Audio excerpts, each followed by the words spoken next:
I see it as like creating fear to help, like you said, like boost the authority. The authority uses fear to their own means. And it's like when you're fearful, and especially if that authority cures that fear, then it's like it builds even more trust, despite if the authority wasn't the one that created the fear in the first place and then offers a cure to that fear, right? Saves the day. Now they're the not only the authority, but also now the savior. And now it's like the people, you are the authority. We must oblige to you, which is coming to be quite obvious anymore. If we look at certain situations, create a problem, offer a solution, and profit off of both, benefit off of both.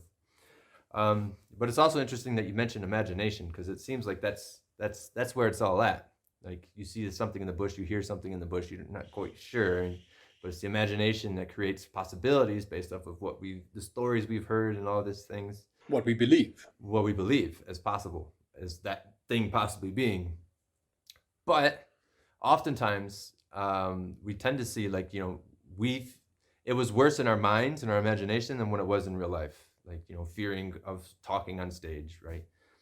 It's the anxiousness beforehand, but confronting that it's actually not as bad as you told yourself it was going to be. Because that seems to be like an embedded way of the game of life, this world, right? Growth does not come through comfort. We have to confront that fear. Stagnation, I guess, is the way. And it's because of this lack of confrontation of different fears. We get this cozy life. We have our games. We have our movies. We have our Netflix. But it seems anymore very rarely, especially more in the Western world and what I know of the Western world in the United States. But like, I mean, what's the percentage? Only 20% of its population actually has passports, and even less than that have actually left the country to experience different cultures and different things. So it's a very interesting dynamic. And I think that's even fueled, again, by the imagination, fear. You hear negative stories about all these certain countries, and so you're less likely to want to go visit them. And yeah.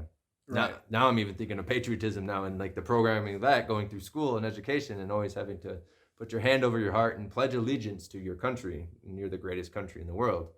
And even that, it's its own story being embedded in you at a very young age that has its influences.